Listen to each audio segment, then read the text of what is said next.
I have the distinct pleasure of being your moderator for the panel discussion today. Now, before we begin, I did want to take a quick but important moment to go through a territorial acknowledgement with you all. And though I know that because of the global pandemic, we are all scattered across different parts of the globe right now, when it comes to Simon Fraser University, our campuses span across 3 separate regions and 3 separate campuses. And collectively, those are located on the traditional territories of the Musqueam, the Squamish, Tsleil-Waututh, Katzie, Coquitlam, Kakite, Kwantlen, Semiahmoo, and Tsawwassen peoples. As a white immigrant woman to these lands, I want to position myself as a settler and an ally to my Indigenous colleagues, peers, and community members.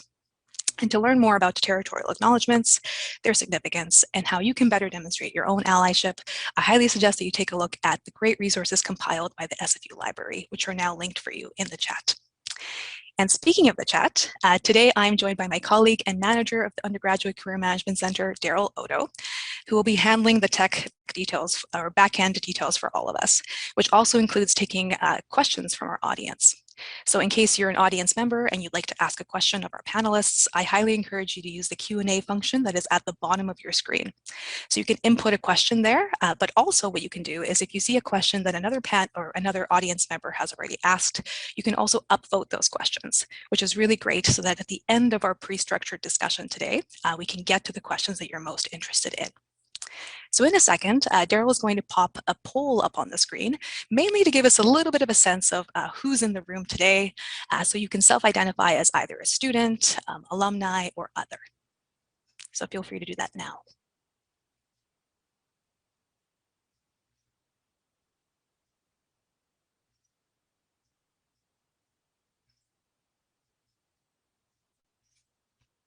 Beautiful.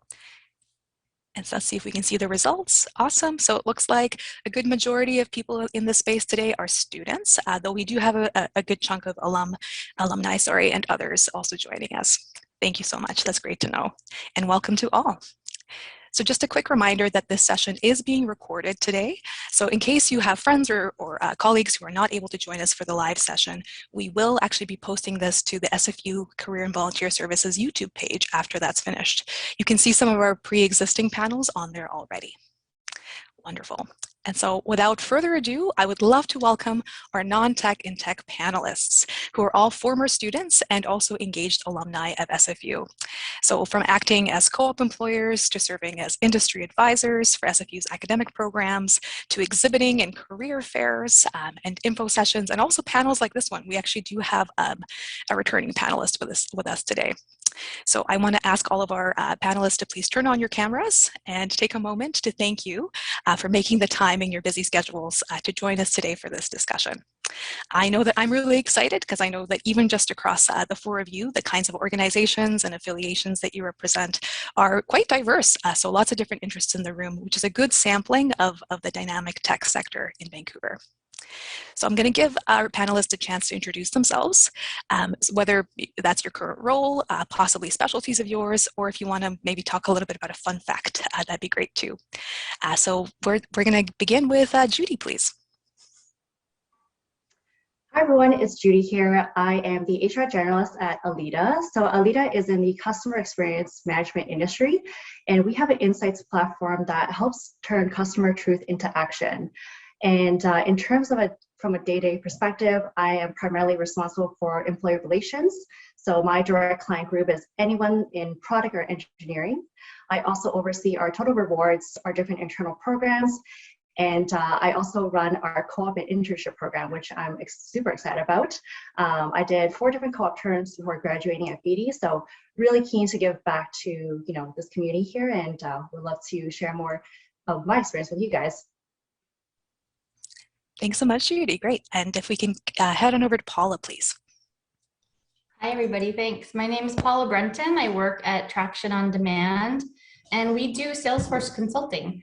And my title is Director of Consulting, and I run the higher education delivery team. So we work with schools like SFU and many others. And I did 2 degrees. I did my BBA a long time ago, and I played soccer while I did that, and I did co-op as a developer and ended up in a non-technical role, but started out in a technical role.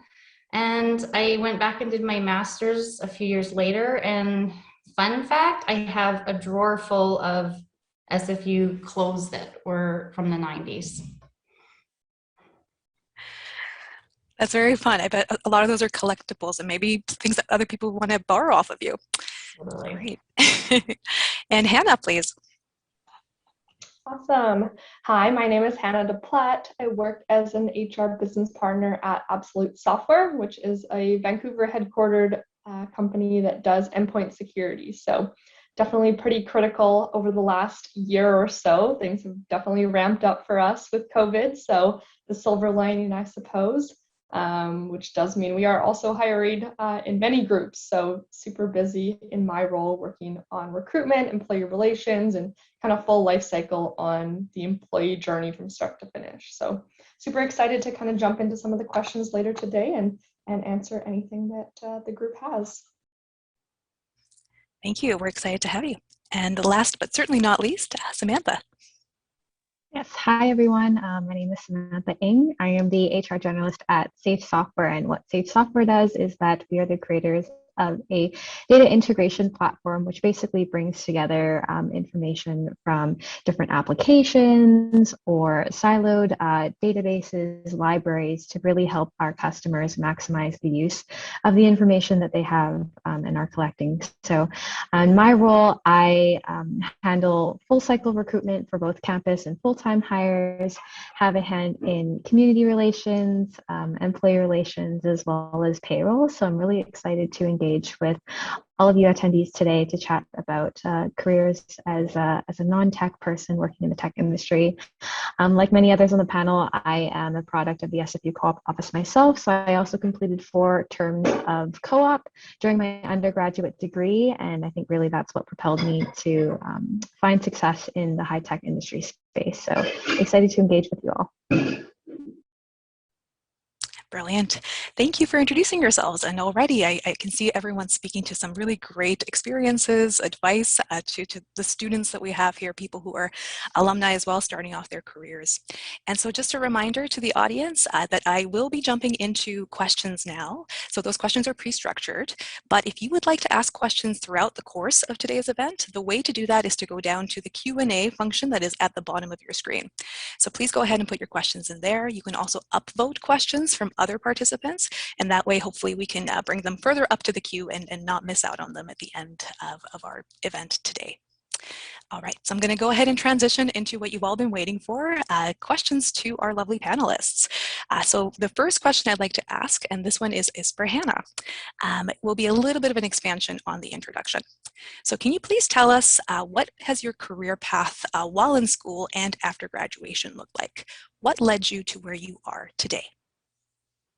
Yeah, so I think similar to some of the other panelists, I did do co-ops during my undergraduate degree. So I did work in the construction industry and then as well in retail. So didn't necessarily start out in the tech space. And so kind of upon graduation, I was seeking employment, looking in HR, looking at primarily financial institutions, honestly, just because of the size of the HR teams and kind of the scope that I was looking to get exposure to. And I actually got this opportunity through a referral from Daryl, funny enough, that's on this call today. She connected me with my old manager and was able to kind of give me a referral in to get involved. And after learning a little bit more about tech through the interview process, I was pretty well hooked just because I've worked in retail as a customer service rep in the past. And so I really enjoyed dynamic work environments and felt that this would be that right fit for me in terms of the being able to be agile and work in an ever-changing environment, which has probably become even more the case over the last year. Just talking through prior to this call today, talking about the different hats that we wear in HR. And so I think learning more over the last year as well through my career, I feel like my roles evolved quite extensively in my 2.5 years working at Absolute. So that's a little bit about my journey. This is my first role out of university. So this is my first kind of step into the tech space, but I've definitely really enjoyed working in this type of environment where things are always changing. I'm having to kind of think on my feet and evolve as time goes on. Thank you. Yeah, I really love the theme of evolving and transferring from area to area. I know a lot of questions that I saw from the audience, just to give a little bit of a sneak peek, were a lot about transitioning into the tech sphere. So that's great expertise for them to look forward to. And also, I'd like to have Paula speak to this question, if you wouldn't mind telling us a bit about your career path while in school and post-graduation and what's brought you to where you are now.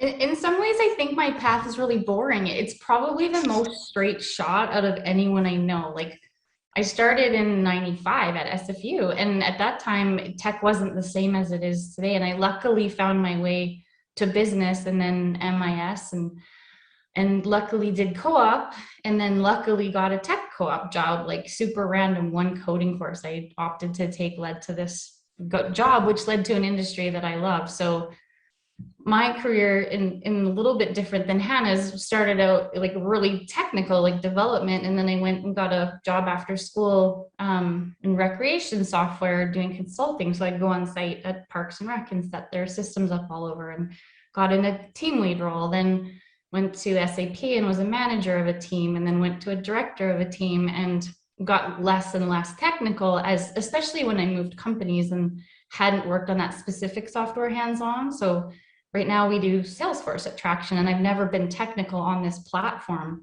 but because of my education and former experience and current experience, I can, talk the talk well enough to succeed in this industry. But as far as like why I stay in it is I love tech. I love how, like Hanna alluded to, how it's so dynamic and changing. And look at like even what you guys have gone through as students with COVID and how your school has changed. Well, I do the tech that the schools use. So we had to figure out how to support the schools who couldn't have face-to-face student services, right? And how do you teach remotely? And how do you do alumni events remotely? And all of these things that the schools were struggling with, we had to try to get ahead of it. So I love that about tech. And I have gone more and more towards non-technical roles, but still have the benefit of that exciting space. Great, thank you for sharing. And actually, this kind of segues quite well into the next question, which I'm hoping Samantha can speak to. So Samantha, what is it like personally being a quote unquote non-tech talent within tech? Yeah, I think to address this question, and I'm seeing a lot of similarities in terms of Hannah's answer and Paula's answer so far. Certainly, I guess a bit of context in terms of my start to the career path that I'm on today is that I started off working with the business co-op office as the co-op student, and then transitioned into a completely different industry altogether with pro services, working as a campus recruitment coordinator at Deplaedt, and actually found myself in a full-time high-tech role from a referral from my co-op coordinator at the time, who recommended me for a position, and the rest is history there. So really leveraging that connection. But what is it like working in the tech industry is, just as Paula described, it is a continuous learning curve. Really, technology changes in the blink of an eye. There's so many different emergent cloud technologies, tech startups that are out there, and I think that it's an incredibly fast-paced industry where you are immersed in technologies, even as a business student, where you're utilizing the tools that a lot of developers are using. Like I know my team uses Jira and Confluence to keep track of information, and these are ever so common in software development life cycles that you see with developers and technical talent. So, it's really an industry that is iterative. It's about trying new things. It keeps you on your toes. And as I think Judy and I and Awna were talking about earlier prior to the panel, it's just navigating through these changes by trying to stay on top of what's there and to provide as much advice and counsel to the team as you can from an organizational perspective. Great, thank you. What about the others? Do you agree, or anything you might want to add when it comes to being quote unquote non-tech talent within the tech sphere?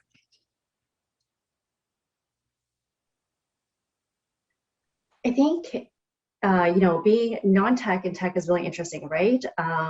You actually get such a good exposure to all the different departments across the organization. And we're going to talk a little bit more about this in some of the other questions we're going to cover. But you're able to learn about, how the business operates, right? And how the different departments connect to actually push out the business strategy, and how, I guess, innovation kind of plays a role in product, or like some of the sales targets, et cetera, et cetera. So I think, even though we're not technical in our roles, I think, getting that exposure actually helps us be able to one day get into leadership positions, because we're able to see, take a step back and really understand how the business works. Very, very good point to make. And for sure, in order to be able to lead and really influence within this sector, this is a great segue yet again. Everyone's anticipating some good talking points for the next set of questions, which will have to do with the sector itself.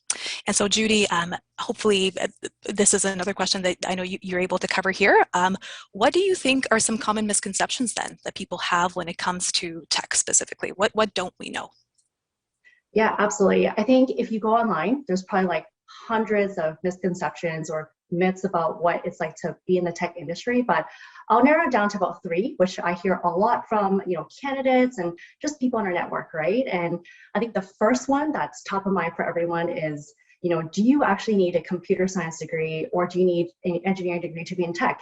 And absolutely not, right? And as I mentioned before, once you join a tech company, you'll realize that there's so many different opportunities. So, you can be a customer success manager, you can be a sales executive, you could be a software developer, right? But there's also a lot of different roles like project managers, there's, finance, et cetera, et cetera. So you absolutely don't just need a technical degree. You can actually have any degree. And as long as you have the right attitude and you're willing to pick up some of the skills, then you'll be a fit. So I think that's the biggest kind of misconception about the tech space. And yeah, you kind of figure it out as you, search for your first job. And once you get in, you'll realize that it's not just about the technical skills. So that's one. I think the second one is that, people assume that there's a bit of a lack of diversity in the tech space, right? And maybe that was the case, like, I don't know, 10 to 20 years ago, where it was predominantly male dominated, or, it was dominated by very technical folks. But if you look around today, I would say it's pretty diverse. And specifically at our company at Alida, we are pretty even in terms of males and females in the roles. And we actually have more females in our leadership positions. So it's super exciting to see, and it's been a huge transformation in terms of the tech space itself. So, I think diversity is such a big thing now, and something that we're going to continue to improve on. And I think the third myth or misconception that I'm going to go over is that people assume that the tech space is very volatile, right? And that, there isn't that job security, or that, you're not sure about what happens tomorrow. But to some extent that is true, because, tech moves so fast, just as Samantha mentioned earlier today. But you'll find that employers are very committed to, every employee's growth nowadays, right? We're implementing different programs to support their whole career with us. And we have different kind of tools to help them upskill. So employers are committed to employees' long-term growth at the company. And, at my company, we have some software developers who've been with us for about 15 years or more. So, certainly, it is a volatile space because the tech moves so fast, but it's not to say it's the same for the people. Employers are committed to helping them grow their careers there as well. Great, thank you. And actually, to your second point, amazing that we have female leaders in the space today, just across the board. So for sure, this the sector, you're representing that diversity. And what about any other folks want to jump in on that? Judy did a really great job of outlining 3 misconceptions. Is there maybe a 4th that someone has in mind?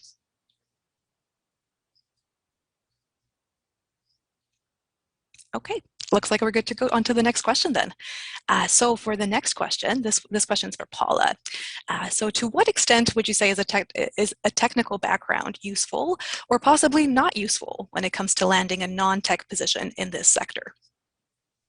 Yeah, it's funny because I think it's useful, but definitely not necessary. So I think it was Judy alluded to some great positions that she knows about that don't require technical backgrounds, and there's so many. There's lots of HR and marketing, and on my team, same project managers. There's tons, and I've hired project managers that don't have a background in tech. A lot of people have nonprofit backgrounds, or just general business background. Some people worked in the industry. So if we have like an education focused consulting squad, we hire people from schools. So all different backgrounds for sure. For me, it was almost like equivalent to experience working in tech. So if I didn't have a tech background, it would have taken me longer working to understand the industry as well. It's the same thing though, like when you move from one company to another, there's always a ramp that goes with understanding that new business, regardless of if you have a tech background or not. So to me, it's a benefit, but it's not necessary. Completely. And I can really relate to that actually. So working at a business school, not coming from a business background myself, same idea, having to necessarily learn a little bit of the jargon, a little bit of the kind of conventions within that space. And part of me, I realize my face is it's a beautiful day in Vancouver today.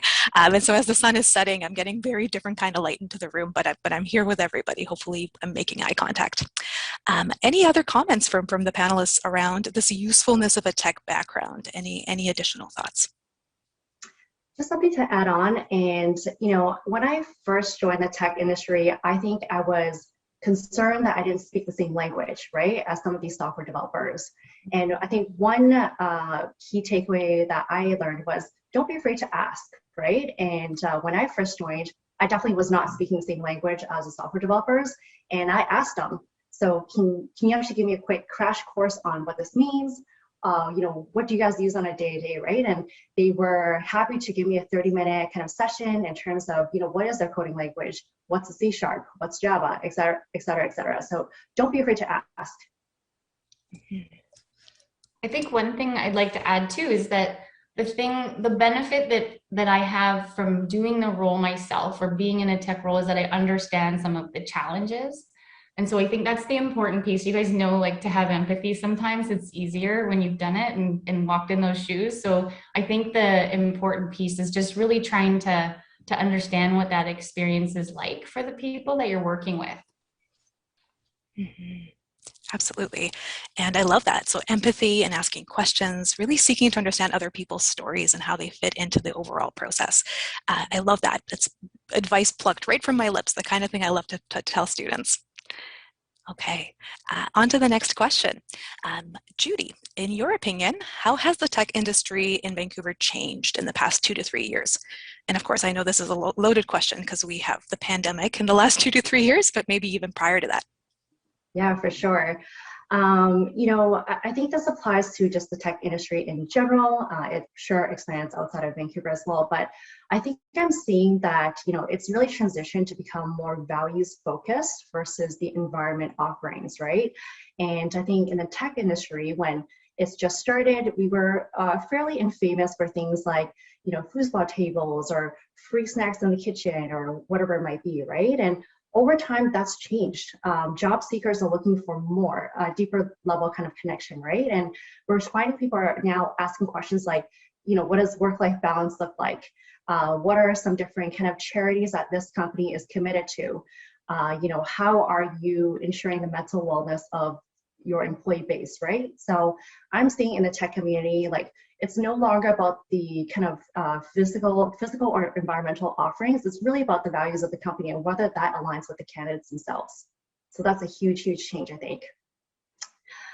Secondly, I think, being in the tech space, I think we are moving faster than ever. And I think it's because we're trying to be agile and adapt to some of the new trends and jobs in the market, right? And over the last few years, we're seeing a lot more jobs around data science, around AI, machine learning. These are all up and coming, and I think companies are starting to adapt and see how they can better utilize this to better some of the business strategies. So I think the tech industry is moving fast. We're trying to be agile and really keeping up with the talent in the marketplace.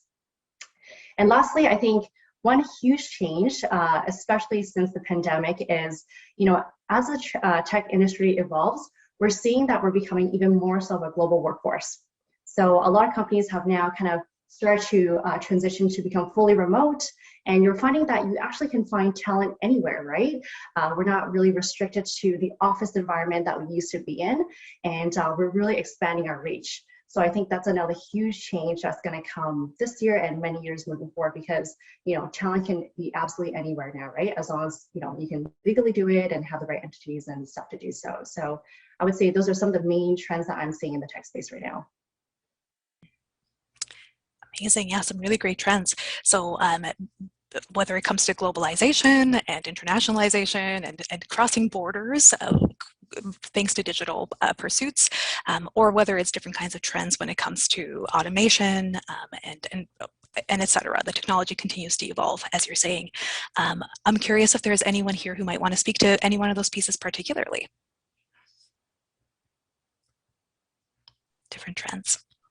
Yeah, I would just wanted to echo Judy's first point, though, in terms of like the change in terms of candidate experience and kind of what they're looking for. I think further to your comment about, mental health and, days off and, work-life balance, I think as well, it's like a little bit more focus on purpose and making sure that people are feeling like they're making an impact. So I think, coming from the cybersecurity industry, I think that's something that has been a really big value proposition for candidates in my industry, is just that, they're able to help customers, they're able to, see their impact and be able to help secure devices of, some really important companies and, hospitals and education as well, school districts that might be in their personal area. And so I think that's another part of it, is like understanding how you're actually giving back without necessarily having to work like at a nonprofit or at something that's, really community driven. I think is another change just with regards to people's values and where they want to really show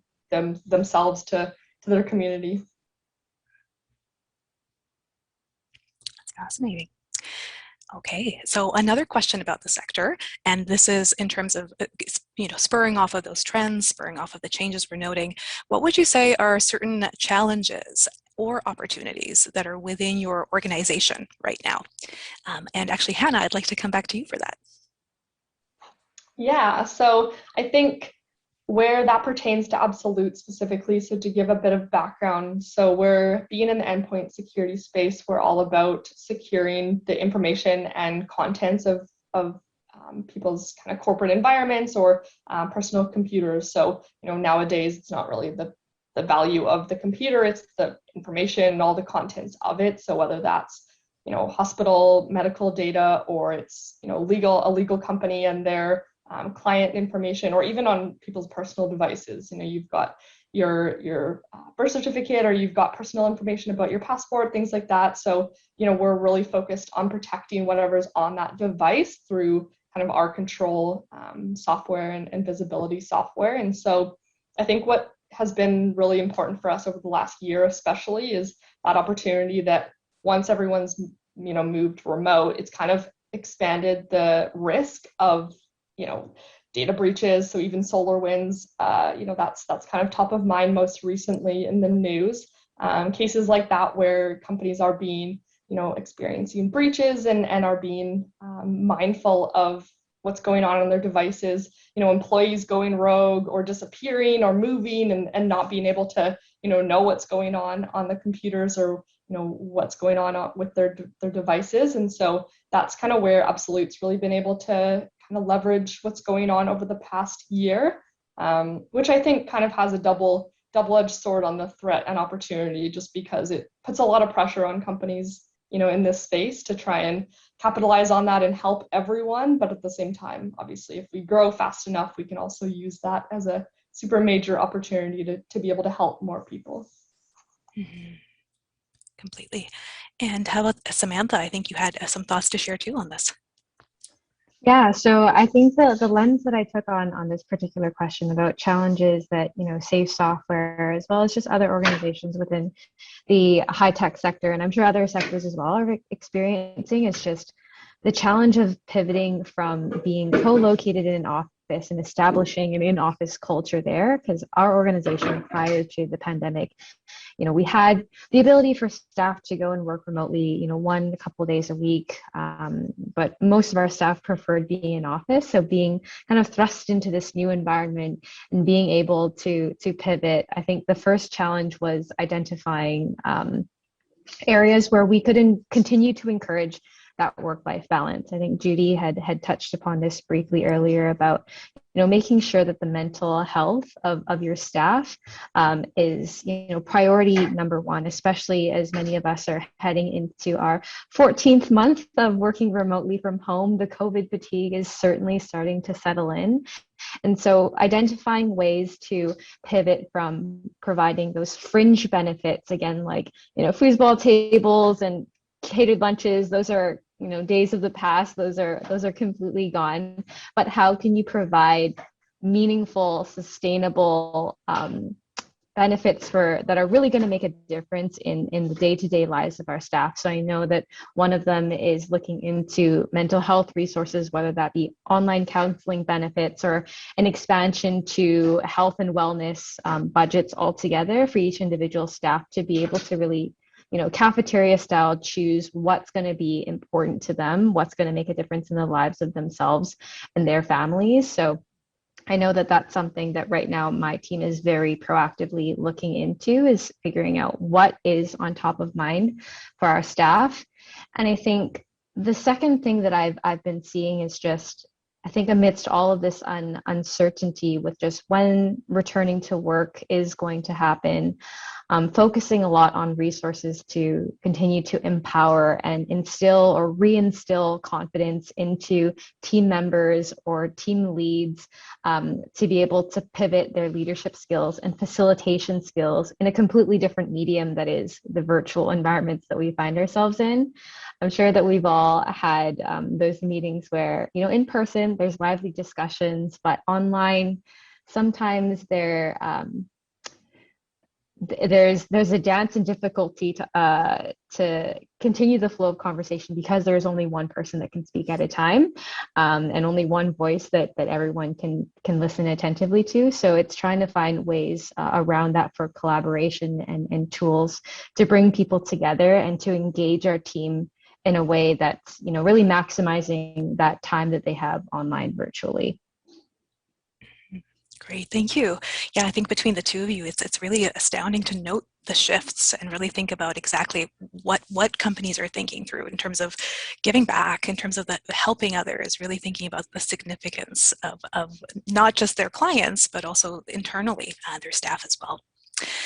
And so speaking of internal culture, I know we have several job seekers who are likely within our audience, so whether they're current students or folks who are about to transition out of school. So they definitely want to know about things like culture at the different organizations that you represent.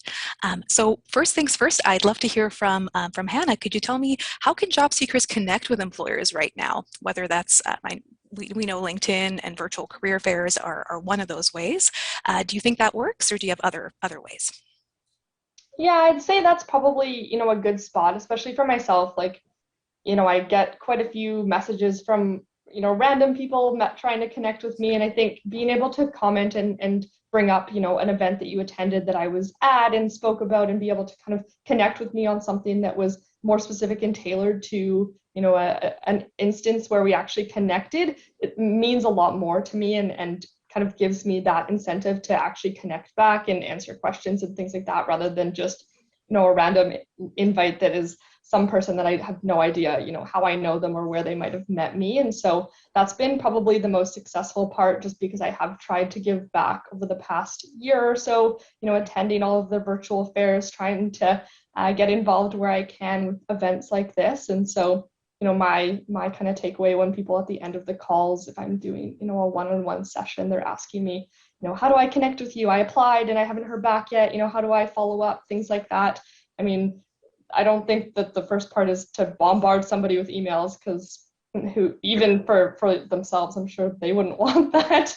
And so my recommendation is always to send a personalized note to me via LinkedIn to say, it's really great connecting with you. And that was actually one of the takeaways that I had gotten from one of my classes when I was back at SFU. That was my professor's top advice on adding people on LinkedIn and having that kind of cold reach out, is making it, a little bit more personal and feeling like that person, you might have, shared some sort of connection with them. So that's probably my biggest thing, because I'm always willing to give back. And even in this method, like, you guys asked if you could share my LinkedIn profile, and I'm always, super open to that happening. It's just, I'd prefer you to indicate, how we met, and that kind of helps bridge that gap for sure. Totally. Yes. And so later in today's session, we will be sharing the LinkedIn profiles of our panelists. So in case you did want to follow up on that great advice and get in touch with the people here, good tips from Hanna, might say a little bit about what maybe impressed you by this panel, or some of the things that you took away, maybe more questions that it might inspire for you. Samantha, did you want to speak to that too? Any other ways that you think job seekers can get in touch with employers? Yeah, definitely. I think I certainly echo what Hanna is sharing, especially I think during this period of remote working, even for ourselves as professionals. I know that, having a hand in people management or working in HR, we need just as much of a break from our screens and professional networks as anyone else does to recharge. But certainly I would say on top of the methods that Hanna shared is to be tenacious and to ask for warm contacts. I think a couple of us on the call alluded to reaching out to our co-op coordinators, the career management center, really leveraging those connections and relationships that we built during our undergrad and getting help with cover letters and resumes, because establishing those relationships then during school will really help your coordinator understand who you are, what your values are, and more often than not, employers will reach out to them with established relationships saying, hey, do you know anyone for this role that I'm looking for? And that really helps, keep your resume or your experiences on top of mind of individuals that are very well connected. But I think one of the most practical pieces of advice that I received as an undergrad is to really leverage those connections that you build through extracurricular clubs that you're joining at school or different groups that you're a part of. If you have a friend or a colleague or classmate who you have some pre-existing relationships with, who know of someone working at Absolute Software or at Alida or at Traction on Demand, who can give you a warm connection and say, hey, I actually know someone who's hiring, like I can connect you with this person. That's a much more personalized approach. And I know that that's what I leveraged. I know for myself, reaching out to folks at PwC or at the time ACL, and just, getting an opportunity to get a foot in the door, even if it's just to ask questions and get a sense of their culture. If they did make the time of day for me, which I was really grateful for, it was a great learning experience, and you'll find much more success there than just relying on casting your resume broadly to see what sticks. Definitely a key learning that I know that I, as a career advisor, like to impress upon students as well, the importance of network building and meaningful connections. And definitely, whether that's with panelists that you meet during events like these or a classmate, never discount a connection and where that can lead you. In fact, I don't want to necessarily tell other people's stories for them, but I know there's folks here in the room that used to be in classes together and are now colleagues within a thriving sector. All right, so back to questions for our job seekers. This one is for Paula. Paula, what skill sets would you recommend that job seekers develop in order to succeed in this industry? Oh, I love this question. None of these are technical skills, you might notice. So I want to preface by saying that the company I work at, I've been there for 4.5 years, and I don't know what the exact number is now, but back then it was that 95% of the people we hired had no Salesforce experience. So just putting that out there. So it's definitely a thing that we do. We have great onboarding and traction. We're not allowed to call it a university because we're not a university. It's just our internal training, right? So you don't need to have it. I just want to make sure you guys know that's real. So the 3 skills that I recommend, or that I look for anyway, and I actually think a lot of people look for, critical thinking. I'll go into them in a bit more detail, but definitely critical thinking, social competency, and growth mindset. So when I say critical thinking, I really mean like complex problem solving, having good judgment, and innovating, right? So like in tech, especially, even if you're not in a technical role, like, I hire for both, but regardless, you need to be a critical thinker. And I need to be able to have that trust in my team. And then social competency. This is, to me, the funniest thing that I'm not good at a lot of different things, but I can be helpful and I can be likable. I can live my values and be somebody who has integrity and does what I say. And that whole leadership, you guys have heard about EQ. So it's that emotional quotient that it makes you somebody that other people want to follow and to work with. So that social competency piece, I'm guessing that half of my success anywhere ever has been because I can figure this stuff out. And I tell my team that all the time. I'm like, you guys are way smarter than me. This is what I'm good at. And then the growth mindset is just not having an ego. So I'm very aware of what I'm not good at and what I'm good at. And there's no time for the insecurities and egos to come out. If I don't know it, I got to say I don't know it. I have to be open to being wrong. It's that lifelong learning mentality, especially in tech. I think we've all sort of drilling it in. It changes fast. So you have to be adaptable. Like every tech company is an adaptive organization, basically. So I think between those three things, those are the building blocks for success in tech. That, and included in social competency, I just have to add communication, because that's one of the biggest things that affects how we are perceived, with respect to being helpful and inspiring and likable. So that's my top three. Thank you. Yeah, I really love that response, especially because as you said at the top of the response, none of those are actually technical skills. And so actually, Judy, I'm curious, what's your take on that? Would you add any kind of skills, whether technical or not, when it comes to job seekers who are looking to succeed? Yeah, absolutely. I think it's a little difficult to pinpoint exact skill sets. I think it really is dependent on the role, but I would say, if you're looking for your first job, right, figure out what is your competitive advantage. How are you going to stand out? How are you different, right? And, speaking from personal experience, I knew that I really wanted to get into total rewards, which is like, dealing with compensation, bonus payouts, et cetera, right? And to do that, I strengthened my Excel skills. It wasn't I wouldn't consider it really technical, but it was something that I tried to do better than somebody else, right? And, that was something that I really kind of honed into. And eventually I got the opportunity to own Total Rewards, and that opened up opportunities for me to present to our executives in terms of, what's the proposal for this comp increase, et cetera, et cetera. So figure out, what are these one or two skills that makes you different than the person next to you or your peers, right? So it's really dependent on the job, I would say. But otherwise, I would say, have a kind of, what Paula mentioned, growth mindset, and, aim for continuous learning. I think especially in non-technical roles, the more different skills that you pick up, the more you're going to stand out amongst your peers, right? And there are so many different forums and opportunities for you to learn now. There's LinkedIn Learning, there's Udemy, you can even take up more courses at SFU or whatever it might be.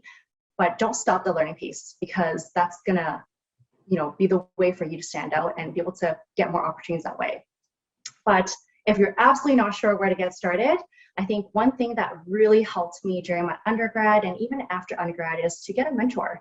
Have a mentor to, walk alongside you and really learn what it's like to be in that industry or be in that role. And then by talking to them, you'll figure out eventually what are the skill sets that you need in order to be successful in that job, right? So, ask somebody, don't be afraid to ask questions, and ask someone who's been there before so they can guide you in the right direction. That's really great. Go straight to the source. Talk to people who are already insiders, who are doing the jobs that you might want to do in the next while. Okay, and so in about 5 minutes here, we're going to be transitioning into our Q&A with our audience. So just a reminder to our audience, if you haven't yet posted your questions into the Q&A, now is the time to do so. So before we end the structured questions, though, I did want to kind of leave on a note with the future in mind. And so the first person I'd like to ask is Hanna.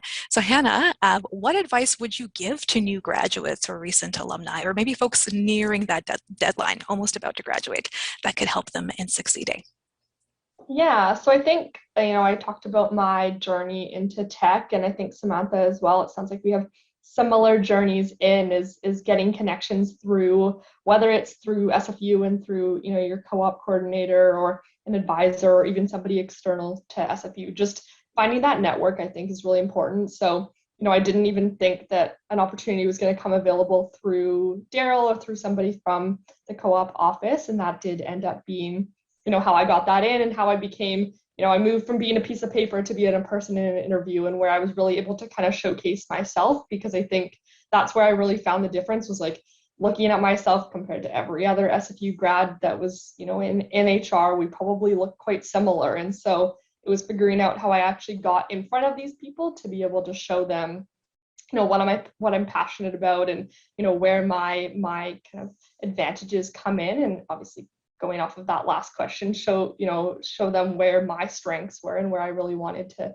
deliver. So I'd say, you know, really being able to connect with those that can, you know, they keep you top of mind. I think that's something to keep in your head as well. And even more recently, over the past like year or so, I've, you know, poked Daryl and said, you know, I'm looking for X person for this role, or do you have anybody in mind for an HR team member? And, you know, whether it's an alumni member or somebody that's coming up on graduation, you know, if you're somebody who's in their office showing them your resume and chatting with them about your experience and where you want to go, I think that's definitely a really great avenue to explore those options. Great, thank you. And Samantha, do you have something to add to that? Yeah, I think just quickly, the one piece that I've been seeing as a trend in some of my conversations and recent phone screen interviews with recent grads is, you know, the advice that I have to impart is really dig deep and reflect on the areas that you're truly interested in your career. I think that for an employer, that we need to kind of get a general sense of where your compass needle is pointing, so that we can see whether or not we can actually fulfill those goals and objectives that you have. And I think that as a student, you know, leaving university and applying for your first role after graduation, there's a lot of folks out there that are very eager to, like, I just want to learn and absorb as much as I can.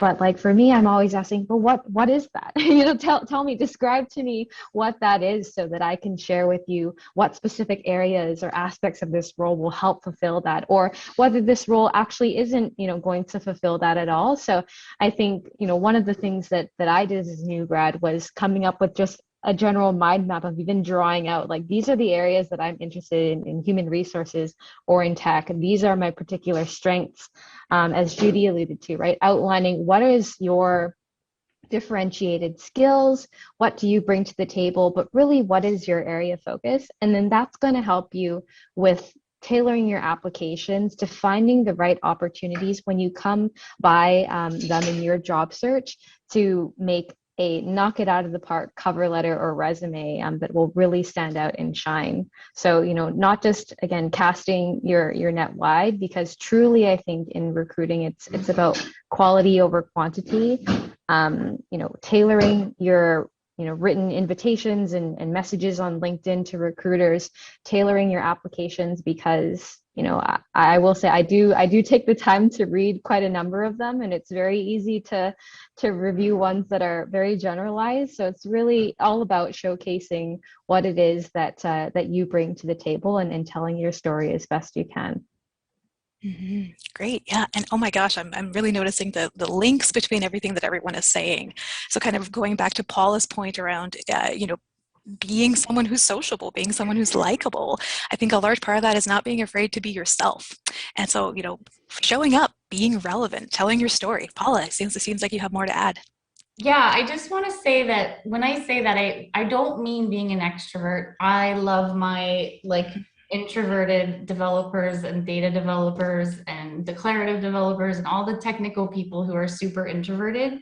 And being introverted doesn't mean not likable. I actually love being a non-technical person in a tech world, in part because of the type of people that I get to work with in tech. There's, in my opinion, it's less political. The people that I work with aren't trying to one up. There's enough pie for everybody. We don't have this scarcity mindset. It truly feels like, because of the growth that we benefit from in our industry and the opportunity ahead of us, We don't have to have that. And in part, we have these really sweet people that we work with. And I find like the helpfulness and the authenticity and integrity of them, I'd say, is better than average. Just my experience.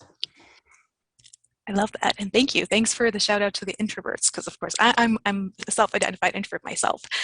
So for sure, I think really good to remember that you can learn networking. Nobody is born a master networker, and luckily with events like these and ongoing supports through your career services offices, definitely lots of coaching available in case you're still trying to figure out your groove around that. Okay, thank you so much, panelists. So that rounds up our pre-structured discussion, some really phenomenal points to take away. And now we're going to move into a little bit of the questions that we have from our audience. And it looks like it's a very busy Q&A, which is great. Let's see how many of these we can handle. And so for this portion, it's less structured. Definitely feel free to just sort of chime in as you see fit. If a question really speaks to you, it'd be great to hear from everyone here. Okay, so first question is, this is very much for job seekers. So I know actually a few of you are in fact recruiting for specific roles, so it might be a good moment to talk about that. Are tech firms still recruiting for summer 2021? And what does the recruitment timeline look like for internships?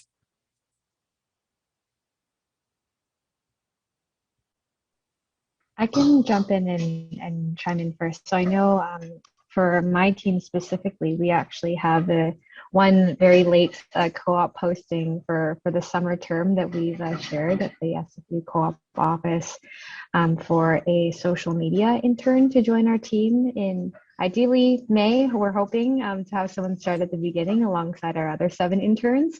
But that's one that we have posting, and I believe in haste at deadlines tonight. So if anyone is interested in that, go ahead and jump into the co-op's job board after this to take a look at that posting, and we'll be reviewing the applications tomorrow. But that's on my team, where we are looking to amp up some of our team members on the marketing side. Yeah, I think Traction generally starts hiring in February for the summer, but if we could find the right fit, we would still be open to adding, because there's still a few open spots. But in general, I think it's a little bit earlier usually. So we have about 25 roles, and I think we have like 2, I think, left open. Yeah, I would say I usually try to hire a semester in advance. But luckily, similar to Samantha, I do have 2 marketing positions that are available for this summer. I'm currently looking for a communications intern. It's all paid internships. And then another one is product marketing. So typically we're looking for someone who is able to commit 8 to 12 months. Definitely negotiable, but generally that's kind of what I'm looking for. And they're both posted on our website as well. Looking for a May start if possible. Great, awesome, good to know there's still live roles out there, ways for folks in this audience to take advantage. Okay, next question. And this is for folks, I understand here we have a lot of people coming from a business background. So this is for anyone who's not pursuing a BBA, so not looking into a business degree, students looking for non-tech roles in tech. What roles are out there? What skills I guess we already talked about skills, but I'm curious, maybe we can quickly popcorn in with a couple different roles that are out there for non-BBA students. Yeah, absolutely. So there's actually a lot of different roles that, could be a fit, right? And as I mentioned earlier, like there are jobs like customer success managers. You can join sales. You can even join marketing. You don't necessarily need a BBA to be in a marketing role. HR is one of them as well. You don't necessarily need a BBA to be in HR as well. And yeah, these are just some of the examples where, the education background doesn't necessarily have to be directly linked to the role itself. Mm-hmm. Absolutely. Actually, one of my good friends just became a technical writer. Does not come from a business background, does not come from a tech background. So definitely to speak to that point for sure. All right. And the global nature of the talent pool makes for an increased competitive environment, especially for students with no experience. So what would you recommend to students who do make sure that they are competitive, essentially, for these roles?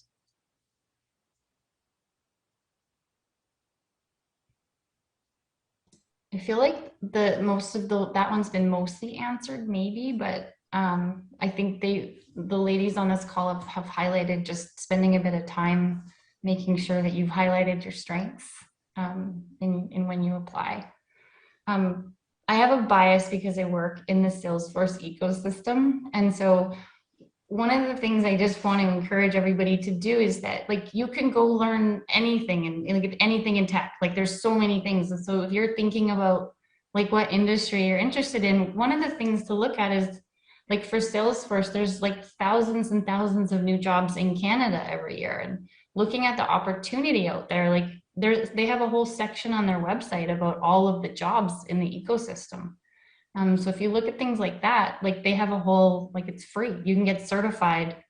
And everybody that applies, like I had to do it too, you have to get that certification when you work there. So it's something that regardless if you go in a technical or non-technical role, it's such a great way to sort of get a bit of an understanding about the industry and learning a few skills. If you are interested, like poking around a bit, like, and just becoming familiar, like, are you even interested in that technology? Like, it's really important to care about the impact that you're having, right? And you might have a specific sort of sector that you have more passion about, and figuring out, you know, should you invest your time in that and grind trying to get your way into a certain field, right? So I just think you should encourage you guys to look at the opportunities that exist and just learn about where you might fit in that ecosystem. There's a lot available. And Salesforce One has a system called Trailhead that you can get actually like a certification that employers look at and search for. Mm-hmm.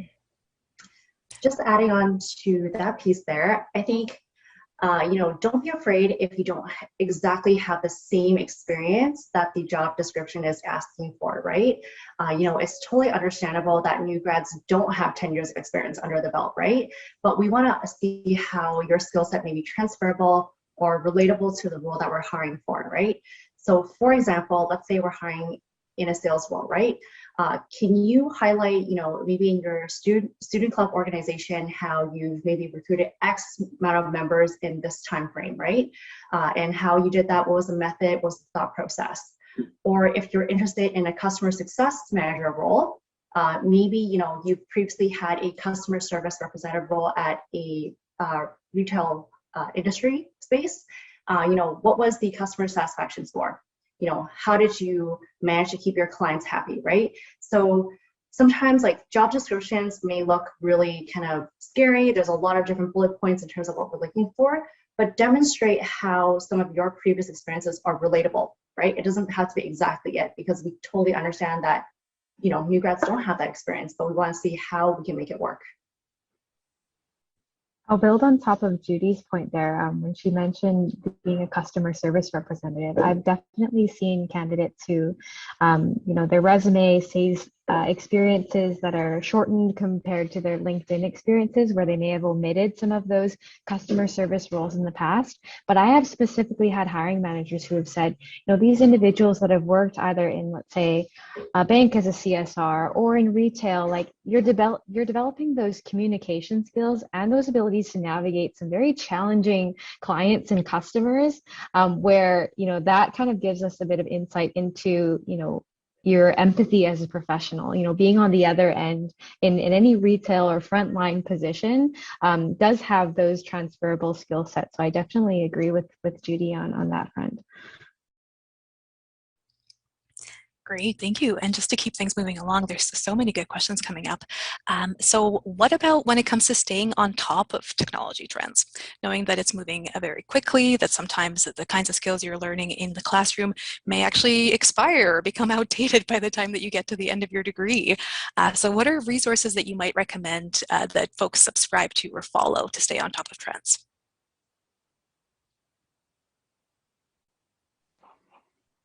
I think some of it is LinkedIn. So even if there's companies that you're interested in industries in, for example, like at our company, I know our LinkedIn page, we post articles of trends in the market, or, different things that aren't necessarily, an interview with our CEO or things that are specifically, internal to our company. We post a lot about, trends in the industry or changes that have happened over the past year and how that impacts us. And so I think some of those things, like if there's companies that you're really interested in learning more about, even, for example, like if I were to interview somebody and they told me that they've been following our company for the last year and they've been really impressed by, how we've grown or what happened a year ago and how that's impacted today, like that would really resonate a lot more than somebody that was like, I didn't know about you until yesterday and then I just looked you up and that's, it looks cool. Like that, I think showing that commitment and, following on LinkedIn, following on the news is definitely one way that you can kind of stay connected in what's going on and what's top of mind for companies.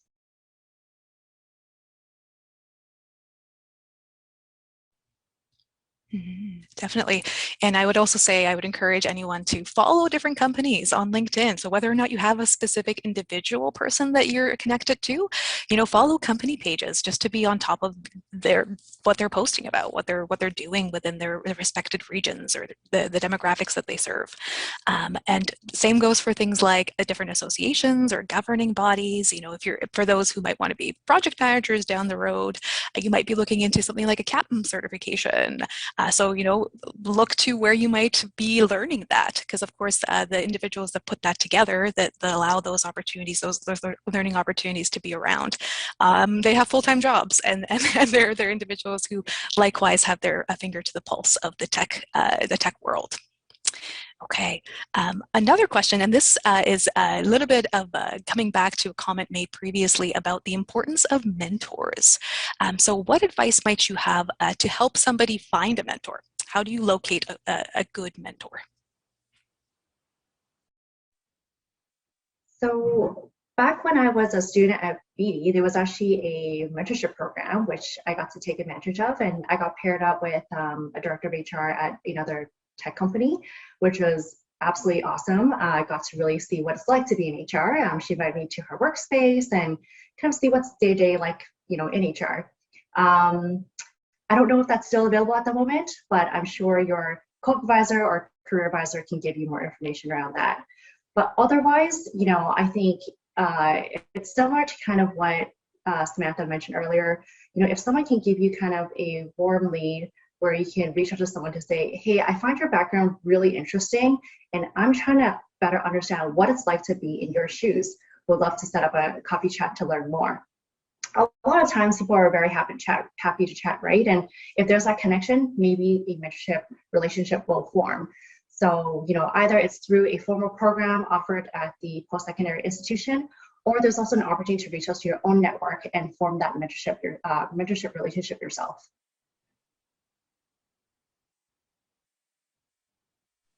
My only addition to that as well is like associations too. So I'm not sure for the other ladies on the call if you're part of CPHR, but you could become a student member, and a lot of that allows you to get access to their mentorship programs, to some of the people, the different events that they host. And so sometimes those you can join as a student without being, a professional in that industry. And so whether that's potentially CPA, there might be some sort of equivalent, I'm not sure, but some of those different areas, project management, there might be kind of associations that allow you to connect with professionals, and that might be a good way to figure out how to get involved.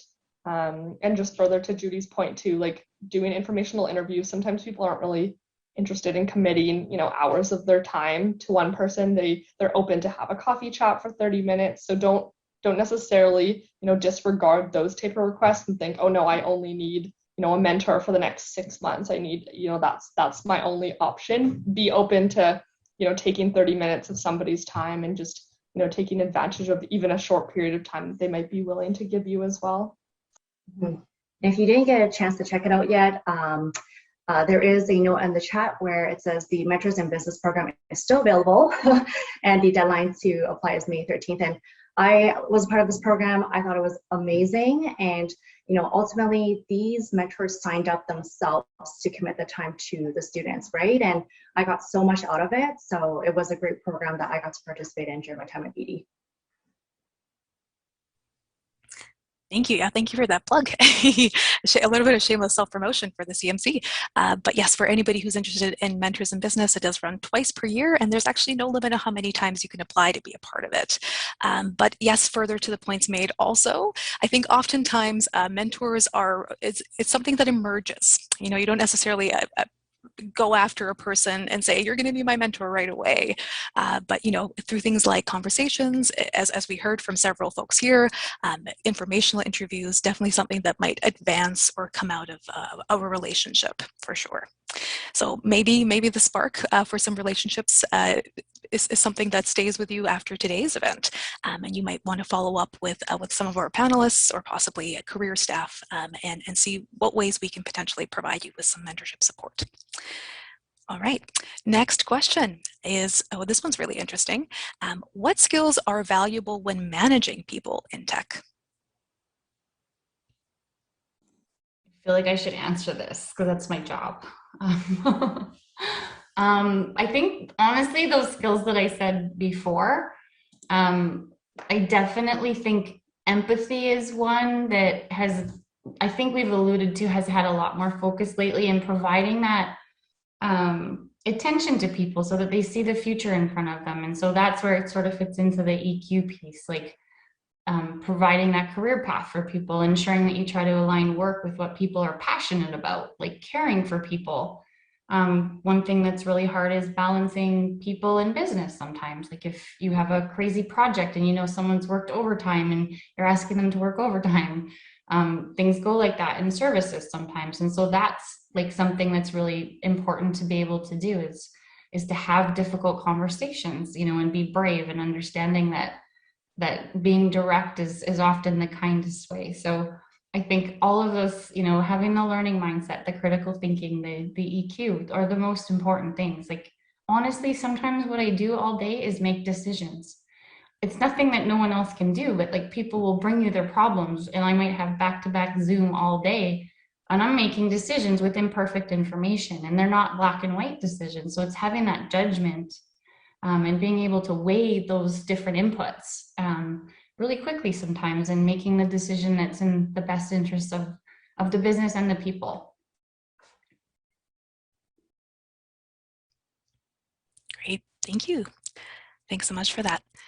Okay, and another question here is, were there any challenges that any of you faced working in tech and this is assuming that you do not have a background education in tech. So any challenges faced as a result of that?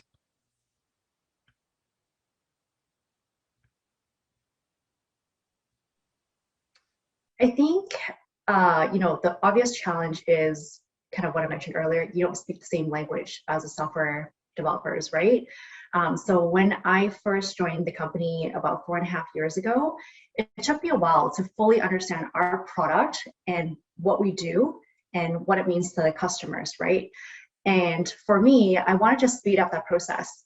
So I ended up speaking with a lot of software developers, understanding their roles in greater detail. And, you know, some of them gave me a crash course in terms of, you know, their coding languages and whatnot. And, you know, by asking that question, it opens up doors, right? And, you know, today I'm actually the kind of HR rep directly responsible for our engineering group. So, you know, that has been a great kind of learning moment for me that, you know, by asking a question, you know, people are happy to help you out and, you know, you'll learn something as well, which might take you to a new place in your career later down the road. So, yeah.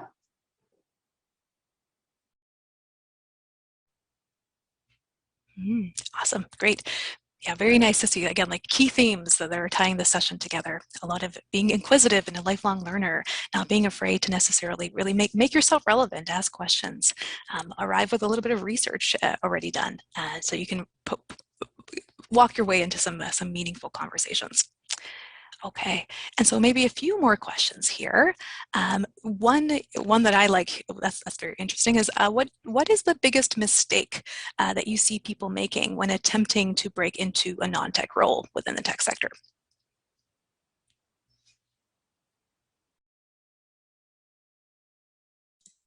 I think I can think of one off the top of my head is there's often such an industry ramp, even if you're the best project manager at your university or whatever, when you go into a tech role in a consulting world, for example, there's a ramp. So even though you have managed lots of maybe different sized projects, or maybe different size teams, even moving into a new industry does require a ramp. And so again, with the ego, right, is like coming in, and you want to endear yourself to your team, and it's really coming in with that learning mindset and knowing that this is something new, and these people have invested sometimes 20 plus years in learning their space, and you have a lot to learn.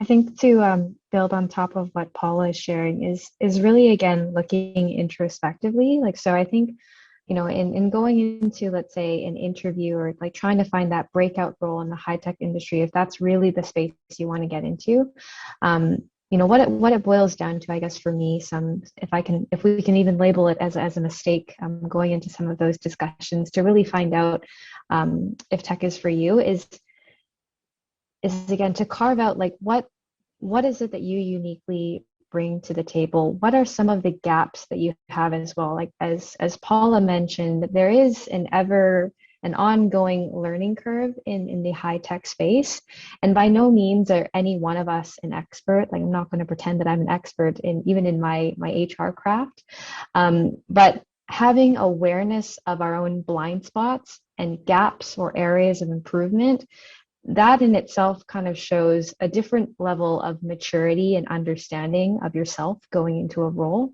because then your team is going to better understand how they're going to help you, or how perhaps they're going to complement your skills so that you can thrive in your area of strength, or like direct you to resources that will fill those gaps for yourself. So again, it's acknowledging and really finding out what those gaps are, because we're looking again for those critical thinking skills where, what is it that I need to work on? How is it that my team, my employer can help me? Or what are some resources that I can look into myself to fill these skills gaps? Because I think that just speaking to your skills and trying to wedge yourself into an opportunity or position when you may not ultimately know everything, I think that it's kind of easy to point out those gaps within individuals when they don't quite know them themselves, if that makes sense.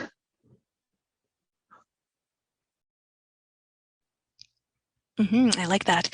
So definitely, preaching a little bit of self-awareness, really, even before you take on the role of job seeker, taking some time to do a bit of an inventory of, what skills are you really hoping to communicate to whether it's folks in HR, whether it's mentors of yours, whether it's education specialists and so forth. And definitely, I once more will say that when it comes to the career services available at the university, a good spot to start in terms of doing a little bit of an assessment, maybe mapping out goals and targets, and what you might need to know when you're trying to communicate your skills and message that in such a way that the people on the receiving end are able to understand your value and understand the strengths you're hoping to highlight. Great. All right, well, I'm gonna just make the executive decision, looking at the time, that does kind of round up the questions that we received that seem to be upvoted. I know there's plenty more questions though, and behind the scenes, my teammates are working away at answering those individually. But of course, in case your question did not get answered, our panelists have all agreed very graciously to share their LinkedIn profiles. So you might want to practice a little bit of networking and reach outs, what we were talking about around creating connections in order to ask questions. So if that's the case, Daryl will share the LinkedIn profiles and handles for the people in this space here. But before we adjourn, and a couple more housekeeping items that I'm going to speak about, I did want to just extend an incredibly heartfelt thank you to our panelists today. So thank you, Samantha, Judy, Hanna, and Paula for everything that you spoke to today, your expertise, sitting here while there's a gorgeous, beautiful day outside, and supporting our students and our community. So I hope that that our audience will agree. I'm definitely taking away a lot of different tips and will be using this recording in the future for my own advising. Thank you for that. So in case you are wanting additional career-related supports, you might want to take note. I'm going to be, in just a moment, we'll share on the slide some of the contact information for the teams that are involved in putting together these panel series. So just a reminder that the panels are recorded. They are posted on the YouTube channel for the SFU Career and Volunteer Services. There are several already there from previous events as well. You might want to take a look through. And of course, don't be shy, get in touch. We are all very much committed to your career success. So thank you so much for your time today. We hope you enjoyed this panel. And in case you have further questions or concerns, please use this contact information here. Other than that, have a wonderful, wonderful evening.